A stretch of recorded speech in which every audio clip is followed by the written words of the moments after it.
श्री राम कृष्ण वचनामृत के अगले भाग को प्रारंभ करते हैं।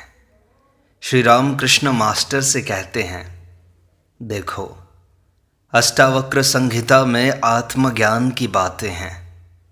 आत्मज्ञानी कहते हैं सोहम, अर्थात मैं ही वह परमात्मा हूँ। यह वेदांतवादी सन्यासियों का मत है। सांसारिक व्यक्तियों के लिए ये मत ठीक नहीं है। सब कुछ किया जा रहा है, फिर भी मैं ही वह निष्क्रिय परमात्मा हूं, यह कैसे हो सकता है? वेदांतवादी कहते हैं कि आत्मा निर्लिप्त है। सुख दुख, पाप पुण्य, ये सब आत्मा का कुछ भी बिगाड़ नहीं सकते, परंतु देहाभिमानी व्यक्तियों को कष्ट दे सकते हैं। धुआं दीवार को मैला करता है, पर आकाश का कुछ नहीं कर सकता। कृष्ण किशोर ज्ञानियों की तरह कहा करता था कि मैं आकाश में रहता हूँ। वह परम भक्त था। उसके मुख से ये बात भले ही शोभा दे, पर सबके मुख से ये बात शोभा नहीं देती। ये बहुत ऊंची बातें हैं। ये अंतिम स्थिति है लोगों की। प्रारंभ में साधक को भक्ति का, नाम जप का, ईश्वर के लिए प्रार्थना का सहारा लेना पड़ेगा। पर मैं मुक्त हूँ, यह अभिमान बड़ा अच्छा है। मैं मुक्त हूँ कहते रहने से कहने वाला मुक्त हो जाता है, और मैं बद्ध हूँ कहते रहने से कहने वाला बद्ध ही रह जाता है। जो केवल यह कहता है कि मैं पापी हूँ, वही सचमुच गिरता है। कहते यही रहना चाहिए कि मैंने उनका नाम लिया है। अब मेरे अंदर पाप कहाँ है? मेरे अंदर बंधन कैसा है? ज्ञानी के भीतर मानो एक गंगा सी बहती रहती है। उसके लिए सभी स्वप्नवत है। वह सदा स्वस्वरूप में स्थित रहता है। पर भक्त की गंगा एक गति से नहीं बहती। भक्त कभी हंसता है, कभी रोता है, कभी नाचता है, कभी गाता है। भक्त ईश्वर के साथ विलास करना चाहता है। वह कभी तैरता है, कभी डूबता है, और कभी फिर ऊपर आता है। जैसे बर्फ का टुकड़ा पानी में कभी ऊपर और कभी नीचे आता जाता रहता है। ज्ञानी ब्रह्म को जानना चाहता है। भक्त के लिए भगवान सर्वशक्तिमान, षड ऐश्वर्य पूर्ण भगवान है, परंतु वास्तव में ब्रह्म और शक्ति अभिन्न है। जो सच्चिदानंदमय हैं, वे ही सच्चिदानंदमयी हैं। जैसे मणि और उसकी ज्योति। मणि की ज्योति कहने से ही मणि का बोध होता है, और मणि कहने से ही उसकी ज्योति का। बिना मणि को सोचे उसकी ज्योति की धारणा नहीं हो सकती। वैसे ही बिना मणि की ज्योति को सोचे मणि को भी सोचा नहीं जा सकता। एक ही सच्चिदानंद का शक्ति के भेद से उपाधि भेद होता है, इसलिए उनके विविध रूप होते हैं। तारा वह तो तुम ही हो। जहाँ कहीं कार्य है वहीं शक्ति है, परंतु जल स्थिर रहने पर भी जल है, और हिलोरे बुलबुले आदि उठने पर भी जल ही तो है। सच्चिदानंद ही आद्या शक्ति है, जो सृष्टि स्थिति प्रलय करती है। जैसे कप्तान जब कोई काम नहीं करते तब भी वही हैं, जब पूजा करते हैं तब भी वही हैं, और जब वे लाट साहब के पास जाते हैं तब भी वही हैं। केवल उपाधि का भेद है। थोड़ी देर बाद श्री राम कृष्ण अपनी ब्रह्म ज्ञान दशा का वर्णन कर रहे हैं। वे कहते हैं, मैंने एक दिन देखा कि एक ही चैतन्य सर्वत्र है, कहीं भेद नहीं है। पहले ईश्वर ने दिखाया कि बहुत से मनुष्य और जीव जंतु हैं। उनमें बाबू लोग हैं, अंग्रेज और मुसलमान हैं, मैं स्वयं हूँ, कुत्ता है। ऐसे बहुत से लोग हैं। फिर अगले दिन दिखाया कि यहाँ अनेक भक्त हैं, पार्षद हैं, अपने जन हैं। ज्यों ही आरती का शंख और घंटा बज उठता, मैं कोठी की छत पर चढ़कर व्याकुल हो चिल्लाकर कहता, अरे तुम लोग कौन, कहाँ हो? आओ, तुम्हें देखने के लिए मेरे प्राण छटपटा रहे हैं।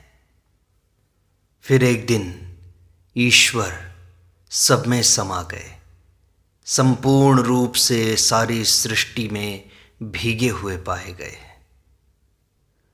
फिर एक दिन मणि श्री राम कृष्ण से कहते हैं, महाराज, अगर वही सब कुछ हो गए हैं, ईश्वर ही सब में समाये हुए हैं, तो इस तरह के अनेक भाव क्यों दिखाई पड़ते हैं? श्री राम कृष्ण कहते हैं, विभू के स्वरूप से वे सर्वभूतों में हैं, परंतु शक्ति की विशेषता है। कहीं तो उनकी विद्या शक्ति है और कहीं अविद्या शक्ति, कहीं ज़्यादा शक्ति है और कहीं कम। देखो ना, आदमियों के भीतर ठग चोर भी हैं और बाघ जैसे खतरनाक प्रकृति वाले भी हैं। मैं कहता हूँ ठग नारायण हैं, बाघ नारायण भी हैं। मणि हंसते हुए कहते हैं, जी, उन्हें तो दूर ही से नमस्कार करना चाहिए।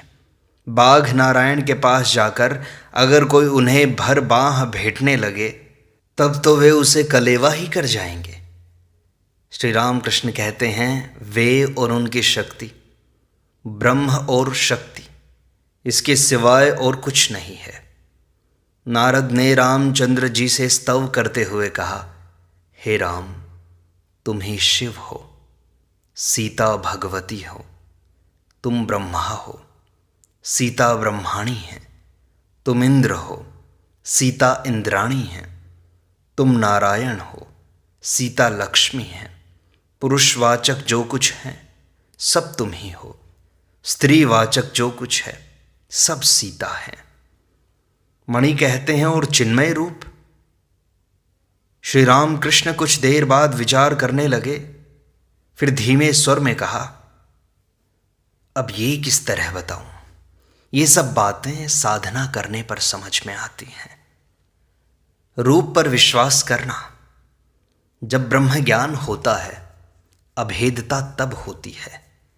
ब्रह्म और शक्ति अभेद हैं, जैसे अग्नि और उसकी दाहिका शक्ति। अग्नि को सोचने पर साथ ही उसकी दाहिका शक्ति को भी सोचना पड़ता है, और दाहिका शक्ति को सोचने पर अग्नि को भी सोचना पड़ता है। जैसे दूध और दूध की धवलता, जल और उसकी हिम शक्ति। परंतु ब्रह्म ज्ञान के बाद भी अवस्था है, ज्ञान के बाद विज्ञान है। जिसे ज्ञान है, जिसे बोध हो गया है, उसमें अज्ञान भी है। शतपुत्रों के शोक से वशिष्ठ को भी रोना पड़ा था।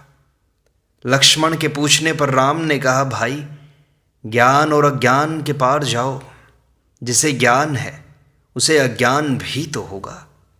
पैर में अगर कांटा चुभ जाए तो एक दूसरा कांटा लेकर वह निकाल दिया जाता है, फिर उसके साथ वह दूसरा कांटा भी फेंक दिया जाता है।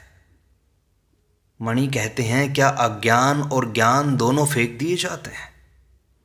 श्री राम कृष्ण कहते हैं, हाँ, इसलिए विज्ञान की आवश्यकता है। देखो ना, जिसे उजाले का ज्ञान है उसे अंधेरे का भी तो है, जिसे सुख का बोध है उसे दुख का भी तो है, जिसे पुण्य का विचार है उसे पाप का भी तो है, जिसे भले का स्मरण है उसे बुरे का भी तो है, जिसे शुचिता का अनुभव है उसे अशुचिता का भी तो है, जिसे अहम का ध्यान है उसे तुम का भी तो है। विज्ञान अर्थात उन्हें विशेष रूप से जानना। लकड़ी में आग है, इस बोध का नाम विश्वास, इसका नाम है ज्ञान। और उस आग से खाना पकाना, खाना खाकर हृष्ट पुष्ट होना, इसका नाम है विज्ञान। ईश्वर हैं, हृदय में यह बोध होना, इसका नाम है ज्ञान।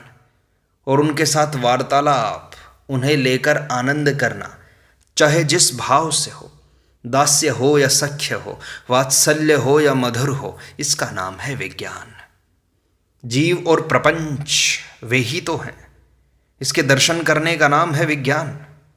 एक विशेष मत के अनुसार कहा जाता है कि दर्शन हो नहीं सकते, कौन किसके दर्शन करे? वह तो अपने ही स्वरूप के दर्शन करता है। काले पानी में जहाज जब चला जाता है तब लौट नहीं सकता, लौटकर खबर नहीं दे सकता। मणि कहते हैं, जैसा आप कहते हैं मॉन्यूमेंट के ऊपर चढ़ जाने पर फिर नीचे की खबर नहीं रहती कि गाड़ी, घोड़े, मेम साहब, घर द्वार, दुकान, ऑफिस कहाँ है, पता नहीं लगता। श्री रामकृष्ण कहते हैं, अच्छा आजकल काली मंदिर में नहीं जाया करता, कुछ अपराध तो नहीं होगा ना?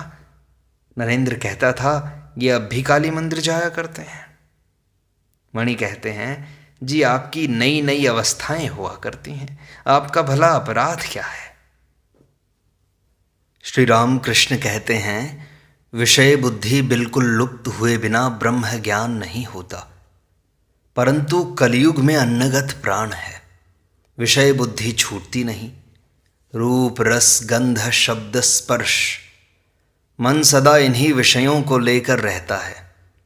इसलिए श्री रामकृष्ण कहते हैं, कली में वेद का मत नहीं चलता। जो ब्रह्म हैं वे ही शक्ति हैं। शक्ति की उपासना करने से ही ब्रह्म की उपासना होती है। जिस समय वे सृष्टि, स्थिति, प्रलय करते हैं उस समय उन्हें शक्ति कहते हैं। दो अलग अलग नहीं, एक ही हैं। श्री रामकृष्ण कहते हैं, क्यों नेति नेति करके भटक रहे हो? ब्रह्म के संबंध में कुछ भी कहा नहीं जा सकता। केवल कहा जा सकता है तो अस्ति मात्रम, है मात्र। हम जो कुछ देख रहे हैं, सोच रहे हैं, सभी उस आद्या शक्ति का, उस चित्त शक्ति का ही ऐश्वर्य है। सृजन, पालन, संहार, जीव जगत, फिर ध्यान, ध्याता, भक्ति, प्रेम, सब उन्हीं का ऐश्वर्य है। परंतु ब्रह्म और शक्ति अभिन्न हैं। लंका से लौटने के बाद हनुमान ने राम की स्तुति की थी। कहा था, हे राम तुम ही पर ब्रह्म हो और सीता तुम्हारी शक्ति है, परंतु तुम दोनों अभिन्न हो। जिस प्रकार सर्प और उसकी टेढ़ी गति, सांप जैसी गति को सोचना हो तो सांप को सोचना होगा, और सांप को सोचने पर सांप की गति को भी सोचना पड़ता है। दूध का विचार करने पर दूध के रंग का, धवलत्व का विचार नहीं करना पड़ता, वो अपने आप आ जाता है। और दूध की तरह सफ़ेद अर्थात धवलत्व को सोचने पर दूध का स्मरण अपने आप आ जाता है।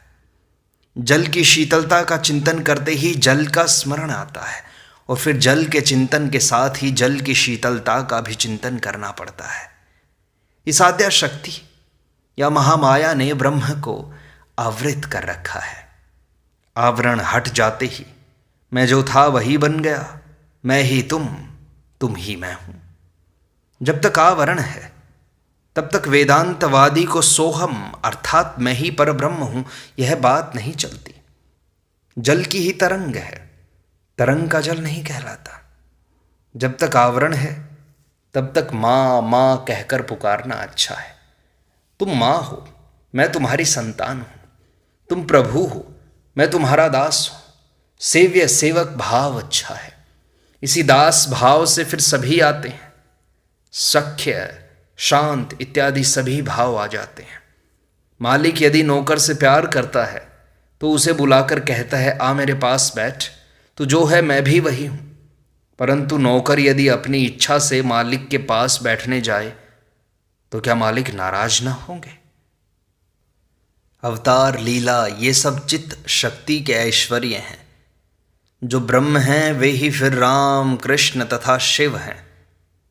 एक के अतिरिक्त दो कुछ भी नहीं है। वेद में कहा है ओम सच्चिदानंदम ब्रह्मा, पुराण में कहा है ओम सच्चिदानंदः कृष्ण, और तंत्र में कहा है ओम सच्चिदानंदः शिवः। उस चित्त शक्ति ने महामाया के रूप में सभी को अज्ञानी बना रखा है। अध्यात्म रामायण में है राम के दर्शन जितने ऋषियों ने किए वे सभी एक बात कहते थे, हे राम हमें अपनी भुवन मोहिनी माया द्वारा मुग्ध न करो। भक्त पूछता है यह माया क्या है?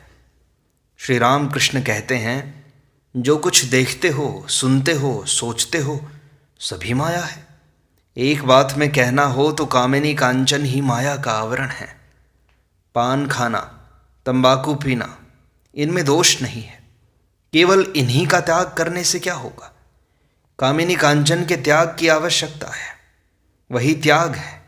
गृहस्थ लोग बीच बीच में निर्जन स्थान में जाकर साधन भजन कर अपनी भक्ति प्राप्त करके मन से त्याग करें। सन्यासी बाहर भीतर दोनों ओर से त्याग करें। सरल भाव से कहो, हे ईश्वर दर्शन दो, और रो कहो, हे ईश्वर कामिनी कांचन से मन हटा दो, और डुबकी लगाओ। ऊपर ऊपर बहने से या तैरने से क्या रत्न मिलते हैं? डुबकी लगानी पड़ती है। गुरु से पता लेना चाहिए। एक व्यक्ति बाणलिंग शिव की खोज कर रहा था। किसी ने कह दिया, अमुक नदी के किनारे जाओ, वहां पर एक वृक्ष देखोगे, उस वृक्ष के पास एक भंवर है, वहां पर डुबकी लगानी होगी, तब बाणलिंग शिव मिलेगा। इसीलिए गुरु से पता जान लेना चाहिए। सच्चिदानंद ही गुरु के रूप में आते हैं। मनुष्य गुरु से यदि कोई दीक्षा लेता है तो उन्हें मनुष्य मानने से कुछ नहीं होगा, उन्हें साक्षात ईश्वर मानना होगा, तभी मंत्र पर विश्वास होगा। विश्वास हुआ कि सब कुछ हो गया। एकलव्य ने मिट्टी के द्रोणाचार्य बनाकर वन में बाण चलाना सीखा था। मिट्टी के द्रोण की पूजा करता था, साक्षात द्रोणाचार्य मानकर। इसी से वह धनुर्विद्या में सिद्ध हो गया। ठीक विश्वास से उन्हें प्राप्त किया जा सकता है, और पूरा विश्वास करने पर और भी शीघ्र प्रगति होती है। गौ यदि चुन चुन कर खाती है तो दूध कम देती है। सभी प्रकार के घास पत्ते खाने पर वह अधिक दूध देती है।